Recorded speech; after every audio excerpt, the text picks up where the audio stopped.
স্বপ্ন school Microsoft word টিউটোরিয়ালে স্বাগতম। এই টিউটোরিয়ালে আমরা দেখব কিভাবে আমরা বাংলা এবং ইংরেজি লিখতে পারি। তো আমরা এখানে যদি দেখি যে ইংলিশ টাইপিং রুলস, তো এখানে ইংলিশ টাইপিং করা একটা রুলস আছে।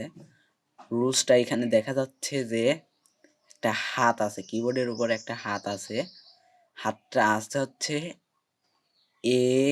ASDF, বাম পাশের হাত।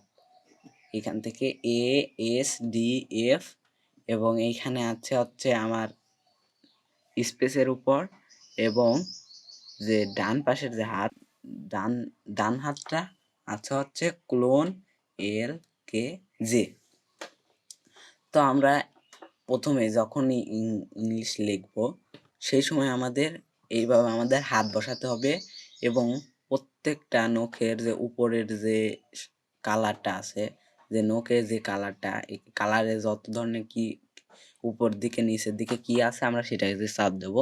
এখানে যদি দেখি এই এটা হচ্ছে সবুজ কালারের, যে কিবোর্ডের এটা সবুজ কালারের। আমি একটু জুম করে দেখি, এখানে সবুজ কালারের।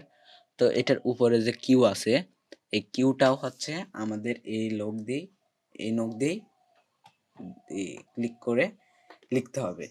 এটা দিয়ে 1QAZ এগুলো লিখতে হবে। এইটা দিয়ে এস এর যেটা আঙ্গুলটা আছে এটা দিয়ে XW2 এগুলো লিখতে হবে। এভাবে প্রত্যেকটা আঙ্গুল ওইভাবে আমাদের ব্যবহার করতে হবে। তো এইভাবে আমরা টাইপিং এর রুলসটা ফলো করে আমরা টাইপ করার চেষ্টা করব। আর সাথে আজকে আমরা একটা গেম খেলবো। গেমটা হচ্ছে এই গেমটা, তো গেমটা অনেক মজার। আমরা গেমটাও খেলবো, সাথে আমরা টাইপিংটাও শিখে যেতে পারবো। তো আমরা একটু টাইপ করে দেখে আসি যে আমরা কিভাবে টাইপ করব। আমরা যে গত ভিডিওতে আমরা ওয়ার্ড ফর প্র্যাকটিস এটা নিয়েছিলাম, কিভাবে ফাইল নিতে হয় এবং সেভ করতে হয়, এটা যদি না জেনে থাকি তাহলে যে গত ভিডিও আছে এই গত ভিডিও দেখার অনুরোধ রইল। তো এখানে আমি ডাবল ক্লিক করে ওপেন করে নিচ্ছি। তো এইখানে আমরা কিভাবে লিখব, আমরা লিখব হাত বসাবো AS, মানে বাম হাতটায় ASDF এবং ডান হাত ক্লোন LKJ। এখানে এইভাবে লিখব ASDF ক্লোন LKJ. তো এইভাবে আমরা লেখার চেষ্টা করব। তো প্রথমের যে লাইনটা হয়ে গেলে তারপরে এখানে QWERPOIUTY,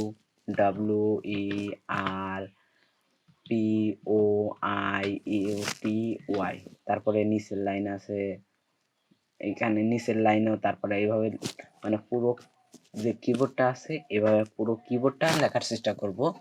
তো এইভাবে আমরা ইংলিশটা এই রুলসটা মেনে আমরা লেখার চেষ্টা করব। তো এখানে সেভ করতে কি, মানে এই ফাইলটা সেভ করার জন্য আমরা কি করতে পারি, Ctrl+S চাপতে পারি, তাহলে এটা সেভ হয়ে যাবে। আমি এই ফাইলটাকে কেটে দিচ্ছি।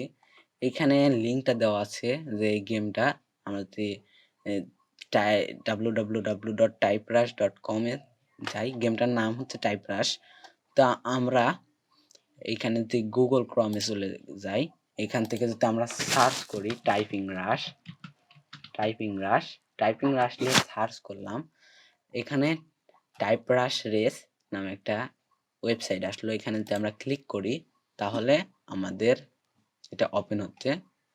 তো এখানে আমার অ্যাকাউন্ট খোলা আছে, তো আমরা অ্যাকাউন্টটা খুলে নেব। তো এরপরে যে গাড়ির যেটা আছে এটাতে ক্লিক করব, স্টার্ট রেস। তো স্টার্ট রেস করার পরে এখানে আমাদের গাড়ি আসবে, সাথে আমরা এখানে গাড়ির অপশনটা চলে আসলো। এখন আমরা স্টার্ট রেস দিলে এটা শুরু হবে। তো এখানে যখনই আমাদের সবুজ বাতি জ্বলবে তখন আমাদের লেখাটা শুরু করতে হবে। এখানে লেখাটা আমি শুরু করে দিচ্ছি। তো এইভাবে যখনই ভুল হবে সেই সময় আমাদের গাড়ির স্পিডটা থেমে যাবে এখানে এইভাবে। তো আমাদের আর যত দ্রুত লিখতে পারবো আমাদের গাড়ির স্পিড তত দ্রুত বাড়বে। এইভাবে যদি আমরা যদি দ্রুত যদি লিখতে পারি তাহলে এইভাবে আমাদের স্পিডটা বেড়ে যাবে। তো এই ছিল আমাদের যে গেম। তো এইভাবে আমরা গেম খেলে আমরা এই মাইক্রোসফট ওয়ার্ড ডকুমেন্টে কীভাবে টাইপ করতে হয়, মানে টাইপটা আমাদের হাতে চলে আসবে। তো গেমটা আমি কেটে দিচ্ছি।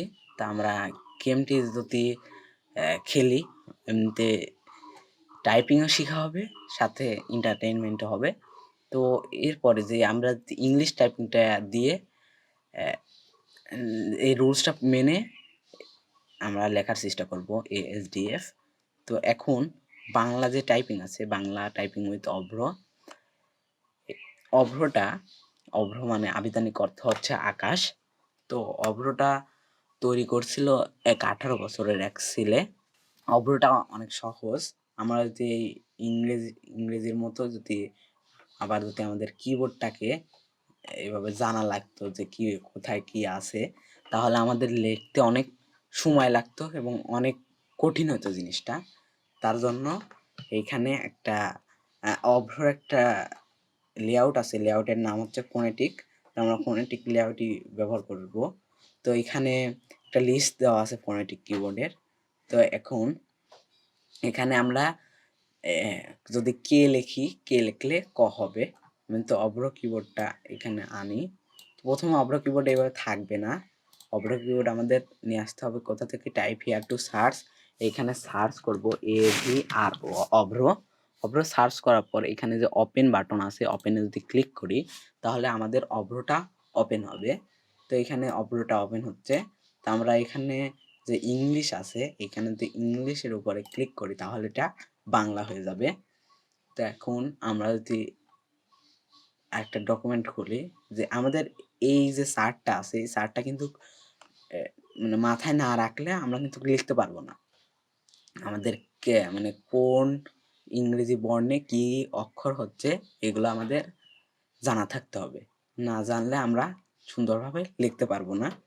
তো আমরা যে ওয়ার্ড টিউটোরিয়াল মানে ওয়ার্ড ফর প্র্যাকটিস এটাকে ওপেন করে নিই। ওপেন করে নিলাম। তো আমরা এখানে নিচে লিখবো, আমি এগুলোকে ডিলিট করে দিচ্ছি। তো আমরা এখানে ডিলিট করার একটা আছে, সেটা হচ্ছে আমরা যে এই সাইডে আসি, এই সাইডে আসার পরে ব্যাক স্পেস আছে কিবোর্ডের। তো কিবোর্ডের ব্যাক স্পেসটা দেখাই। তো এইরকমই কিন্তু ব্যাক স্পেস লেখা আছে। তো আমরা এখানে যদি ব্যাক স্পেস চাপ দেই তাহলে আমাদের বাম দিকে কাটবে, ডান দিক থেকে বাম দিকে কাটবে। এবং আমরা যদি ডান দিকে কাটতে চাই তাহলে আমাদের ডিলিট বাটন প্রেস করতে হবে, তাহলে এটা ডান দিকে কাটবে। তো আমরা পুরোটুকু সিলেক্ট করে ব্যাক স্পেস দিয়ে দিলাম, তাহলে কেটে গেল। এখন আমরা এখানে বাংলা লিখতে পারবো। বাংলাতে আমাদের যে চার্টটা, এই চার্টটা এখানে অভ্র যে এখানে যে কিবোর্ডের মতো আছে, এখানে যদি ক্লিক করি তাহলে সেম চার্টটা আমাদের এখানে ওপেন হবে, যে কে তে ক, কে এইচ তে খ। তো এইভাবে প্রত্যেকটা বর্ণ মিলে আমাদের মানে শব্দ তৈরি করতে হবে। আমাদের যদি এখন লিখি যে স্বপ্ন, এস, এখানে আমাদের বাংলা করে নিতে হবে। এখানে যদি ইংলিশ আছে, বাংলা ইংলিশের উপর ক্লিক করলে বাংলা হয়ে যাবে। আবার আর একটা কিবোর্ড শর্টকাট আছে কন্ট্রোল স্পেস, তাহলে ইংলিশ থেকে আবার এখানে বাংলা হয়ে যাবে। তো এখন এখানে আমরা লিখবো হচ্ছে স্বপ্ন, SHOPNO স্বপ্ন। তাহলে কিন্তু এখানে সাজেশন আসছে যে আমরা স্বপ্ন কিভাবে লিখতে চাই, স্বপ্ন, স্বপন, স্বপ্ন। তো এইভাবে বিভিন্ন ধরনের জিনিস আছে। তো আমরা এখানে অভ্রতে লিখলে আমাদের সাজেশন আসবে আমরা কি লিখতে চাচ্ছি। তো এখানে আমরা স্বপ্ন লিখলাম, তারপরে স্কুল লিখবো, SKUL স্কুল। তো এইভাবে আমরা আরো বিভিন্ন ধরনের জিনিস লিখতে পারি। তো স্বপ্ন স্কুল এখানে লিখলাম micro, SOFT soft, Microsoft, WORD Word, TIU TO RIYAL tutorial লিখলাম, নিচে সাজেশন আসলো টিউটোরিয়াল, তারপরে স্বাগতম, নিচেরটা স্বাগতম। তো এইভাবে আমরা চাইলেই লিখতে পারি। আর এখানে ফুল স্টপ দিলে আমাদের দাড়ি হয়ে যাচ্ছে, ফুল স্টপ দিলাম তাহলে দাড়ি হয়ে যাচ্ছে। তো এইভাবে চাইলে আমরা বাংলাটা লিখতে পারি। তো এইভাবে আমরা বাংলাটা লেখার চেষ্টা করব, যে নিজের নাম লিখবো, এভাবে বিভিন্ন ধরনের জিনিস লিখবো। আর আমি একটা এখন প্যারাগ্রাফ দিচ্ছি বা একটা গল্প দিচ্ছি, সেটা যদি আমরা মানে লিখতে পারি, তাহলে আমাদের আর কোনো মানে বাংলা এবং টাইপিং নিয়ে আর কোনো থাকবে না। আমরা এখানে কেটে দেওয়ার সময় যে সেভ দিয়ে দিলাম, তাহলে এটা সেভ থাকবে। তো এখানে আমাদের যে টেস্ট মানে ওয়ার্ড টাইপিং প্র্যাকটিসের জন্য এই 2টা প্যারাগ্রাফ আছে। ইংলিশ টাইপিং এর জন্য এটা এবং বাংলা টাইপিং এর জন্য এটা। এটা প্রিন্টেড কপি আছে। তো এটা দেখে দেখে আমরা লিখব, এইগুলো আমরা লিখব। আমার যে নিয়মটা আছে ইংলিশ টাইপিং এর ASDF, ওইভাবে হাত বসিয়ে এটা লিখব। এবং বাংলা টাইপিং এর ওই যে কিবোর্ডটা আছে, কিবোর্ডটা পুরোপুরি যদি মাথায় আনতে পারি, তাহলে কিন্তু আমাদের এইরকম লেখা আমরা অনেক লিখতে পারবো। তো এইভাবে এই যে 2টা প্যারাগ্রাফ আছে, এই 2টা লেখার চেষ্টা করব। তো আজকের ভিডিও এই পর্যন্তই, দেখা হবে পরবর্তী ভিডিওতে।